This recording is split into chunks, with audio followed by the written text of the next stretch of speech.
नमस्कार दोस्तों, मैं देवेंद्र साहू स्वागत करता हूं आप सभी का आपके अपने YouTube चैनल देविद क्लासेस पर। दोस्तों, पिछले क्लास में कुछ टेक्निकल प्रॉब्लम के कारण हम लोग क्वेश्चन 13 को कवर नहीं कर पाए थे। आज हम लोग क्वेश्चन 13 और 14 के साथ हम लोग एंगल ऑफ डिप्रेशन अर्थात अवनमन कोण पर आधारित प्रश्न को स्टार्ट करेंगे। देखते हैं कि इसका सॉल्यूशन किस प्रकार से होने वाला है। अगर आप इस चैनल पर नए हैं तो प्लीज़ चैनल को सब्सक्राइब कर लिए रहना। वीडियो अच्छा लगेगा तो वीडियो को लाइक कीजिएगा, ज़्यादा से ज़्यादा इसको शेयर कीजिएगा। क्या लिखा है पहला प्रश्न उसको देखते हैं। 40 मीटर चौड़ी सड़क पर दो समान ऊंचाई वाले बिजली के खंभे एक दूसरे के सामने स्थित हैं। दोनों खंभों के बीच सड़क पर स्थित किसी एक बिंदु से पहले एवं दूसरे खंभे के उन्नयन कोण क्रमशः 30 डिग्री व 60 डिग्री है, तो खंभे की ऊंचाई व खंभों से उस बिंदु की दूरी ज्ञात कीजिए। Two electricity poles of equal heights are on the opposite sides of a 40 metre wide road. The angle of depression formed by, फिर यहाँ पे एंगल ऑफ डिप्रेशन लिख दिया है, एंगल ऑफ एलिवेशन होगा ये। Angle of elevation formed by the two poles at a point on the road are 30 degree and 60 degree respectively. Find the height of the poles and their respective distance from the point. प्रश्न में अपने को क्या चीज़ समझ में आ रहा है कि 40 मीटर चौड़ा एक सड़क है जिसके दोनों तरफ क्या लगे हुए हैं, समान ऊंचाई के या समान लंबाई के बिजली के खंभे लगे हुए हैं। तो ये हो गया आपका 40 मीटर सड़क। कोई इसके एक तरफ लगा हुआ है, इसके एक तरफ एक खंभा और दूसरी तरफ दूसरा खंभा, जिनकी ऊंचाइयां अर्थात लंबाई कितनी है, समान है। दोनों खंभों के बीच सड़क पर स्थित किसी एक बिंदु से पहले, अगर मैं इसको पहला पोल मानता हूँ और इसको दूसरा पोल मानता हूँ, पहला खंभा और दूसरा खंभा, तो ये क्या बोल रहा है, दोनों खंभों के बीच सड़क पर स्थित किसी एक बिंदु से, कोई भी एक बिंदु ले लेते हैं, किसी एक बिंदु से पहले एवं दूसरे खंभे के उन्नयन कोण एंगल ऑफ एलिवेशन। तो एलिवेशन एंगल कितना दिया है, पहले खंभे से अपने को कितना समझ में आ रहा है, पहले खंभे से है 30 डिग्री और दूसरे खंभे से है अपना 60 डिग्री है। तो खंभे की ऊंचाई मतलब ये वाला लेंथ अपने को निकालना है, वह खंभों से उस बिंदु की दूरी। ये खंभा हो गया, कौन सा बिंदु, ये वाला बिंदु, उसी बिंदु के बारे में बात कर रहे हैं। तो इस खंभे से इस बिंदु तक की दूरी, इस खंभे से इस बिंदु तक की दूरी। अब मैं कुछ भी नाम दे देता हूँ सभी पॉइंट्स को। इसको नाम दे दिया जाए ए, बी, सी, ये हो गया डी और ये हो गया ई। प्रश्न में अपने को क्या क्या चीज़ समझ में आया है, ये टोटल का टोटल क्या है, 40 मीटर है। ये कितना है, 40 मीटर। अब बात ये कि आपको क्या निकालने बोला है, वो ए बी और डी ई का मान निकालने बोला है, मतलब कि खंभे की ऊंचाई निकालने बोला है। खंभे की ऊंचाई निकलेगा कैसे, डी ई है, डी ई का मान 1060 से निकाल सकते हैं क्या, तो 1060 इक्वल्स टू होगा डी ई डिवाइडेड बाई सी ई। तो सी ई का वैल्यू जब तक मेरे को पता नहीं चलेगा तब तक मैं डी ई का वैल्यू कैसे निकालूंगा। वैसे ही ए बी का मान निकालने के लिए 1030 का यूज करना पड़ेगा। 1030 equals to A B divided by B C. फिर वही बात, बी सी का मान तो यहाँ पे दिया नहीं है, तो आप ए बी का मान कैसे निकालोगे। तो इसके लिए अपने को फिर से वही पुराने अप्रोच में जाना पड़ेगा। क्या करेंगे, बी सी को अपन मान लेते हैं x, चाहो तो आप सी ई को भी मान लो। बी सी को अगर मैं x मानूंगा तो ये सी ई क्या हो जाएगा, 40 माइनस x। अब इसका कॉन्सेप्ट फिर से वही है जो पुराने क्लास में बना हुआ था। इससे पहले के जितने भी वीडियो हैं उसको आप नहीं देखे हुए हैं तो उसका प्ले लिस्ट में पूरा अरेंज है, अच्छे से उसको सीक्वेंस से देखिए। x और ये क्या हो गया 40 माइनस एक्स।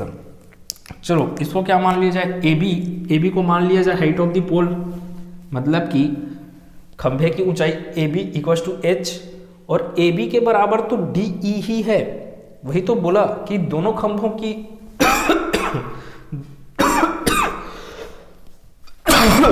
सॉरी दो समान ऊंचाई वाले बिजली के खंभे बोले हैं, तो इसका ऊंचाई h, तो इसका ऊंचाई भी क्या होगा h।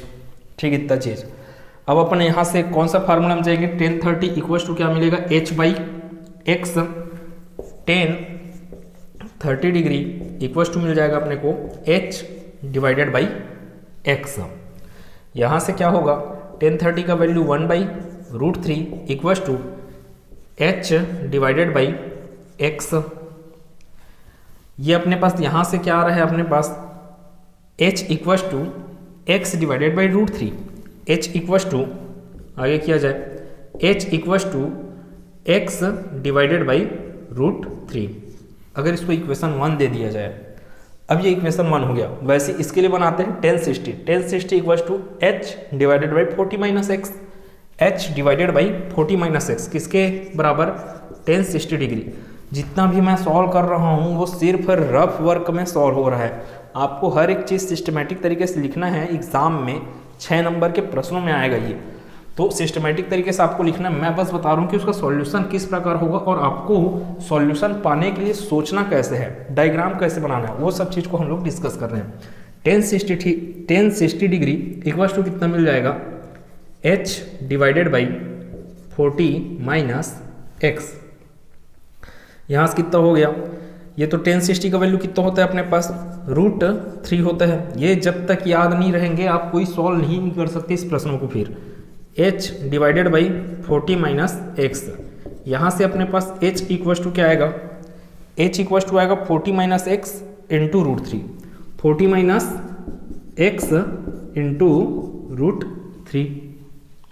अब क्या किया जा सकता है, √3 का मल्टीप्लाई कर देते हैं यहाँ पे, या फिर रहने देते हैं वैसे। ये हो गया इक्वेशन नंबर 2।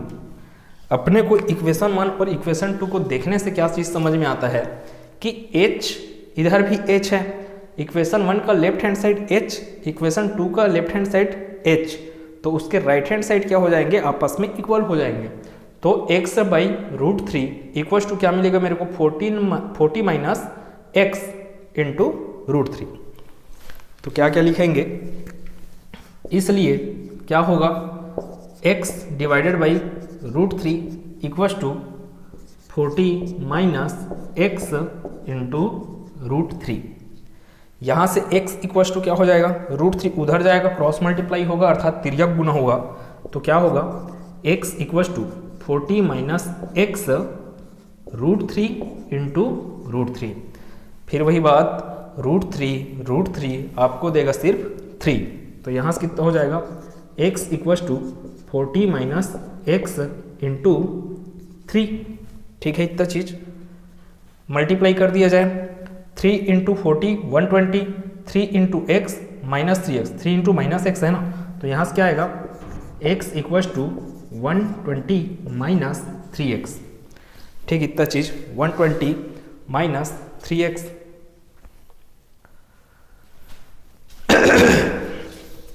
यहाँ से और x इक्वल, ये 3x इस पर आएगा, माइनस 3x इस पर आएगा, बन जाएगा 4x equal to 120। 4x equal to 120, तो x equal to 120 by x equal to 120 by 4 आएगा, मतलब कि 30 आ जाएगा। x इक्वल टू कितना मिल गया अपने को, 30 मिल गया। x का मान क्या चीज समझ में आया है कि x का मान है ये वाला पोल जो AB है उससे C पॉइंट का डिस्टेंस। ये हो गया किसका मान, एक ठोक का मान आ गया अपने को, एक का वैल्यू आ गया। वही तो बोला खंभे की ऊंचाई हुआ, खंभों से उस बिंदु की दूरी, किस बिंदु, पॉइंट C। पॉइंट C का डिस्टेंस कहाँ से, AB से। पॉइंट C का डिस्टेंस कहाँ से, DE से। पॉइंट C का डिस्टेंस AB खंभे से कितना है, x। उसी को आप अभी निकाल पाए हो, तो x है, सब चीज किस में है, ये 40 मीटर में है, तो ये भी किस में आएगा, x 30 मीटर। ठीक, ये एक आंसर मिल गया अपने को। अब और आंसर में चलते हैं, CE कितना है, 40 माइनस एक्स, तो उसको भी निकाल लेते हैं। इसलिए CE कितना आ जाएगा, 40 माइनस एक्स, 40 माइनस एक्स का वैल्यू अब भी निकाले 30, तो 40 माइनस 30 कितना देगा अपने को, 10 मीटर। ये भी एक आंसर हो गया अपना। अब बचा क्या अपने पास, खंभे की लंबाई निकालना या ऊंचाई निकालना।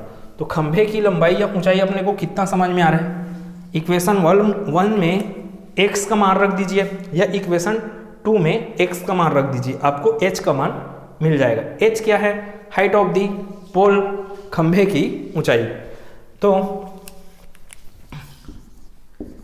h equal to x by root three है, x by root three, x का वैल्यू कितना बोल रहे हो आप? 30 डिवाइडेड बाई रूट थ्री। या तो ये आंसर है आपका, या इसको और कैसे सॉल्व किया जा सकता है, अगर मैं थोड़ा सा और दौड़ाऊँ दिमाग, तो ये रूट थ्री है, ये रूट थ्री कैंसल आउट हो जाएगा किससे?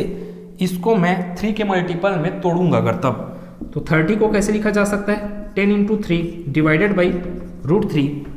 जब आप root three into root three को 3 लिखते हो तो 3 को root three into root three के रूप में भी लिखा जा सकता है। तो इस 3 को कैसे लिख लेते हैं अपन? 10 इंटू रूट थ्री के रूप में। इस 3 को ऐसे तोड़ दिए, डिवाइडेड बाई क्या है?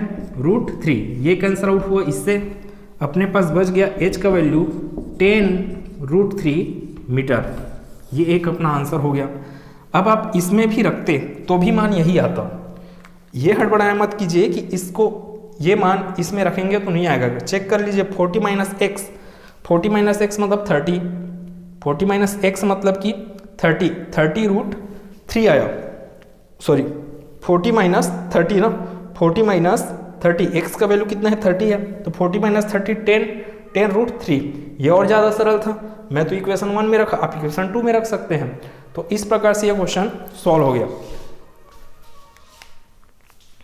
14th क्वेश्चन को देखते हैं क्या लिखा। एक प्रेक्षक भूमि से 90 मीटर की ऊंचाई पर क्षैतिज रेखा में उड़ रहे गुब्बारे को देखता है। यदि किसी क्षण प्रेक्षक की आंखों से गुब्बारे का उन्नयन कोण 45 डिग्री है और कुछ समय बाद यह उन्नयन कोण 30 डिग्री हो जाता है, तो गुब्बारे द्वारा बिंदु A से B तक तय की गई दूरी ज्ञात कीजिए। An observer spots a balloon moving at a height of 90 meter above the horizon. If at a certain time the angle of elevation made by the balloon which with the observer's eye is 45 degree, with which reduces to 30 degree after some time, then find the distance covered by the balloon. अपने को क्या चीज़ समझ में आई इसमें से कि देखो 90 metre की ऊंचाई पर क्या है? एक बलून उड़ रहा है। एक बलून क्या है? 90 मीटर की ऊंचाई पर उड़ रहा है। ये ऐसे होगा, अपने को ये बलून हैगा और ये ऊंचाई कितना है? 90 मीटर है। तो ये उड़ रहा है और इसको एक ऑब्जर्वर यहां से देख रहा है। एक क्या कर रहा है? प्रेक्षक यहां से देख रहा है। इसका ऊंचाई कितना है? 90 मीटर है। अब कुछ समय बाद क्या हो रहा है? ये आगे बढ़ रहा है। अभी इसका एंगल कितना है? 45 डिग्री। ठीक है, अभी इसका एंगल कितना है? 45 डिग्री है। अब वो बलून आगे जाएगा तो एंगल ऑफ एलिवेशन कितना होते जाएगा? कम होते जाएगा। एंगल ऑफ एलिवेशन कम हुआ है 30 डिग्री। इसका मतलब यह है कि ये बलून क्या है? आगे खिसका हुआ है। अब ये बलून आगे खिसका कितने ऊंचाई पे? 90 मीटर पे ही चल रहा है, तो ये आगे खिसका। अब ये भी कितना है? 90 मीटर है इसका ऊंचाई। अब क्या क्या चीज़ करना है? ये 45 डिग्री, तो इसका ऊंचाई जो है यहाँ तक का जो हाइट वो कितना है? बोल रहा है आपको 30 डिग्री। वही तो बोला कि यदि किसी क्षण प्रेक्षक की आंखों से गुब्बारे का उन्नयन कोण 45 डिग्री है और कुछ समय बाद यह उन्नयन कोण 30 डिग्री हो जाता है। अब आपका एंगल ऑफ एलिवेशन 45 से 30 डिग्री कब होगा? जब जो ऑब्जेक्ट है वो दूर जाएगा। ठीक है, तभी तो कम होते जाएगा। ये कितना मिल गया अपने को? ये पूरा का पूरा 45। ये कितना मिल गया अपने को? 30 डिग्री। निकालने क्या बोला है वो? तो गुब्बारे द्वारा बिंदु A से B तक, बिंदु A इसको बोला गया है, बिंदु B इसको बोला गया है। क्वेश्चन में वैसे डायग्राम दिया था इसका, लेकिन नहीं भी दिया रहेगा तो भी आप बना सकते हो। A से B तक का डिस्टेंस निकालना है बोल रहे हैं। कैसे निकलेगा? ये A से लेकर B तक का डिस्टेंस देखिए, यहाँ से अपन 1045 डिग्री इक्वल टू क्या निकाल सकते हैं? 90 डिवाइडेड बाई, इसको कुछ नाम दे देते हैं, इसको O नाम दे दिया जाए, ये A B हो गया। अब ये क्या क्या चीज़ है? 1045 degree equal to 90 metre divided by OA, 90 metre divided by O A, इसको सी पॉइंट दे दीजिए, इसको डी पॉइंट दे दीजिए, तो क्या हो जाएगा सी ए डिवाइडेड बाई ओ ए। तो 1045 डिग्री इक्वल्स टू अपने पास क्या मिलने वाला है 90 डिवाइडेड बाई ओ ए। यहाँ से 1045 इक्वल्स टू अपन जानते हैं कि 1 होता है, 1045 डिग्री इक्वल्स टू क्या होता है 1 होता है, तो 1 इंटू ओ ए, अर्थात ओ ए इक्वल्स टू कितना मिल जाएगा 90 metre. O A equals to कितना मिलेगा 90 मीटर। ओ ए मैं डायरेक्ट कर रहा हूँ, कैसे कैसे आया उस चीज़ को यहाँ पे समझा दिया मैं। 1045 डिग्री इक्वल्स टू होता है 1 का मल्टीप्लाई होगा ओ ए से, तो ओ ए इंटू 1 ओ ए, तो ओ ए इक्वल्स टू 90 मीटर। तो ये कितना मिला मेरे को 90 मीटर मिला। अब अगर देखें तो इस ट्रायंगल से अब जाए, अगर ये कितना मिल गया ओ ए का वैल्यू 90 मीटर, इस ट्रायंगल में जाएंगे तो 1030 लगाते हैं, फिर 1030 degree equals to B D equals to B D divided by O B, क्योंकि ये 1030 डिग्री किसको कवर कर रहा है, ओ से लेकर बी तक का ट्रायंगल है, ये ओ बी डी ट्रायंगल में है, इसलिए 1030 equals to B D divided by O B, B D divided by O B. तो 1030 degree equals to B D divided by O B, तो ये B D divide by O B. O B अपने को क्या दिख रहा है O A plus A B, O A plus A B, तो आगे क्या आएगा ये 1030 degree equals to B D का वैल्यू कितना है 90 मीटर, ओ बी में O A plus A B, O A plus A B. 1030 degree equals to होता है 1/√3, 90 metre divided by O A का वैल्यू आप अब भी निकाले हो, जस्ट इसको इक्वेशन 1 दे देना आप, ये इसका मान क्या है 90 मीटर, तो ये भी 90 प्लस ए बी का वैल्यू ही तो निकालना है अपने को, ए बी ही तो पूछा, वही तो पूछा कि बिंदु ए से बिंदु बी तक तय की गई दूरी ज्ञात कीजिए। तो ए से बी पॉइंट तक चला गया डिस्टेंस मेरे को निकालना था, तो निकालेंगे तो इस रूप में ए बी का मान निकलने वाला है, तो ये √3 इंटू 90 प्लस ए बी 1 के साथ मल्टीप्लाई होगा, तो क्या बचेगा इधर आएगा 90 plus A B equals to √3 90 या 90√3। अब क्या होगा A B equals to cross, इसको क्या कर देंगे पक्षांतर कर देंगे, मतलब कि ट्रांसफर कर देंगे, तो ये हो जाएगा 90√3 माइनस ये 90 उस पर गया, तो ये हो गया इधर, ठीक इतना चीज़।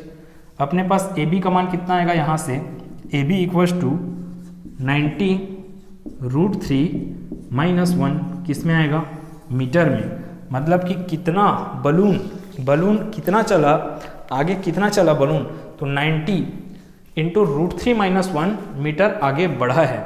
आपको यही चीज़ सोचना है, कभी भी आपको ये ए से बी तक का डिस्टेंस निकालने बोला, कैसे निकलेगा भाई, तो ये ओ से लेकर बी तक में से आपको किसको घटाना पड़ेगा ओ ए को, तभी तो ए बी निकलेगा। अब या तो घटाओ बोलो या तो फिर उल्टा बोलो, ओ बी इक्वल्स टू क्या होता है O A plus A B, वही तो मैं किया यहाँ पे ओ ए प्लस ए बी। आपको ओ ए चाहिए तो ओ ए आपको ये वाला ट्रायंगल देगा, और वैसे ओ बी चाहिए तो आपको बड़ा वाला ट्रायंगल देगा। ठीक उन दोनों ट्रायंगल के सहायता से मैं ओ बी और ओ ए का मान निकाल लिया, फिर सब चीज़ें आसानी से सॉल्व हो गई। अब यहाँ तक हम लोग एलिवेशन एंगल पे आधारित प्रश्नों को कवर कर चुके, पूरा का पूरा कवर हो चुका। अब आएंगे एंगल ऑफ डिप्रेशन में। एंगल ऑफ डिप्रेशन अर्थात अवनमन कोण पर आधारित प्रश्न। अवनमन कोण पर आधारित प्रश्न में पहला अपना पास प्रश्न 15वां प्रश्न के रूप में लिखा हूँ मैं इसको, इसके आगे कल ये चैप्टर फिनिश हो जाएगा। पढ़ते हैं क्या लिखा, भवन के शिखर से भूमि पर स्थित एक गमले का अवनमन कोण 30 डिग्री है। यदि गमला भवन के पाद बिंदु से 30 मीटर की दूरी पर हो तो भवन की ऊंचाई ज्ञात कीजिए। The angle of depression of the top of a tower to a flower pot on the ground which is 30 metre away from the foot of the tower is 30 degree. Find the height of the tower. देखिए क्या क्या बोला गया है, एक भवन है, भवन के शिखर पर क्या रखा हुआ है, गमला रखा हुआ है। भवन के शिखर पर क्या रखा हुआ है बोल रहा है, गमला रखा हुआ है। अब उसका अवनमन कोण बोला, तो अवनमन कोण का कॉन्सेप्ट में बताया था, इस चैप्टर के स्टार्टिंग में ही बताया था कि यहाँ पे अगर किसी छत पर कोई लड़का खड़ा हुआ है तो वो जमीन को जो देखेगा, जमीन पे कोई पॉइंट को देखेगा। अब जमीन पे किसी पॉइंट को देख रहा है, वो ये जमीन है, छत पे खड़ा हुआ लड़का ये है, ठीक है, ये छत पे खड़ा हुआ लड़का है जो जमीन पर स्थित किसी पॉइंट को देख रहा है। अब देखेगा तो इस क्षैतिज रेखा से, इस हॉरिजॉन्टल लाइन से, इस क्षैतिज रेखा या हॉरिजॉन्टल लाइन बोलेंगे, उसके आंख पर सीधा सीधा वाला लाइन, उसके आंख पर सीधा सीधा वाला लाइन से ये वाला रेखा आपका दृष्टि रेखा कहलाता है। दृष्टि रेखा जितना कोण बनाएगा वही कोण क्या कहलाता है, आपका अवनमन कोण, अर्थात एंगल ऑफ डिप्रेशन कहलाता है। किससे बोल रहा हूँ, ये हो गया इसका दृष्टि रेखा। दृष्टि रेखा हमेशा समांतर रहता है किसके, आपके जमीन का जो क्षैतिज रेखा है ना, मतलब कि हॉरिजॉन्टल लाइन है जमीन का, वो उससे समांतर रहता है हमेशा क्या, दृष्टि रेखा। अब ये एंगल कितना हो गया, ये हो गया अवनमन कोण।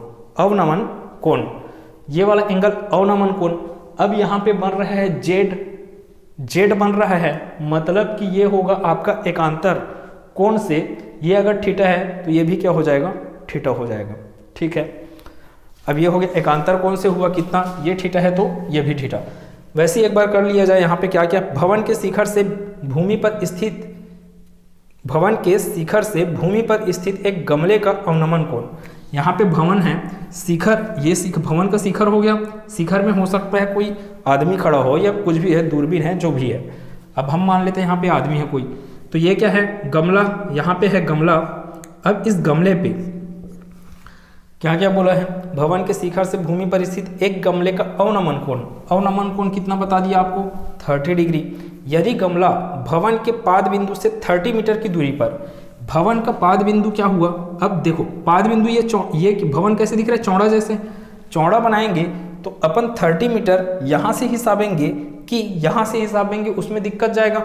इसलिए अपने को क्या करना है, किसी भी भवन को अपने को सिर्फ क्या बनाना है, एक रेखा के रूप में। इसलिए यहाँ से यहाँ तक क्या हो गया अपना 30 मीटर, ठीक, इतना चीज़ बोला। भवन की ऊंचाई ज्ञात करने बोला है, भवन की ऊंचाई को मान लो आप h, तो ये h निकालना है आपको। ये एंगल ऑफ डिप्रेशन अर्थात 30 डिग्री ये दे दिया है, यहाँ पर 30 मीटर है, h है, मैं tan 30 यहाँ पे मतलब tan थीटा लगाता है यहाँ पे, तो h डिवाइडेड बाई 30 मीटर, आसानी से आंसर पा सकता था, लेकिन यहाँ पे जो थीटा का मान दिया नहीं है, तो यहीं पे आता है एकांतर कोण प्रमेय आता है। फिर 30 डिग्री यहाँ पर है तो यहाँ पर भी क्या बनेगा, 30 डिग्री एंगल ऑफ डिप्रेशन मिल जाएगा। फिर एंगल ऑफ डिप्रेशन ही क्या होगा, यहाँ पे 30 डिग्री होगा।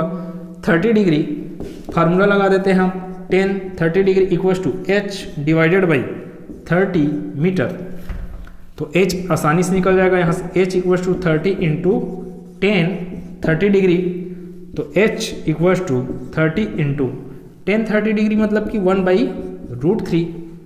फिर वही बात, h equals to 30 divided by √3 metre, ये हो सकता है आंसर। या फिर आप क्या कर लीजिए, 30 को 10 इंटू 3 के मल्टीपल में तोड़ दीजिए, 10 इंटू 3 डिवाइडेड बाई √3। इस 3 को √3 लिखा जा सकता है, √3 इंटू √3 लिखा जा सकता है। इंटू में क्या चल रहा है, 10 डिवाइडेड बाई क्या है, √3 कैंसल आउट, तो h इक्वल्स टू बच गया अपने पास 10√3 मीटर। ये अपना आंसर हो गया।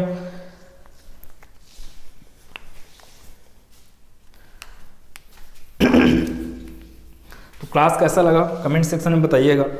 कल अगले क्लास में ये चैप्टर फिनिश हो जाएगा। 2-3 क्वेश्चन और हैं जिसपे अपन लोग अवनमन कोण पे आधारित प्रश्न 2-3 ठोक और हैं जिसको सॉल्व करेंगे, फिर ये क्लास खत्म हो जाएगा। अगले क्लास में मिलेंगे। आज का वीडियो आपको कैसा लगा प्लीज़ कमेंट सेक्शन में बताना। देखिए क्या होता है, जब आप कमेंट सेक्शन में बताते हैं तो गलतियाँ समझ में आती हैं। ऐसा नहीं है कि मेरे से कुछ भी गलती नहीं होगा, गलती होता है, बताओगे तभी समझ में आता है वो। तो कमेंट कीजिएगा, अगर वीडियो अच्छा लगे तो लाइक भी कीजिएगा। समझ आ रही चीज़ें तो उसको बताइए, नई कोई चीज़ों में प्रॉब्लम है तो उसको भी बताइए। मिलते हैं अगले क्लास में, धन्यवाद।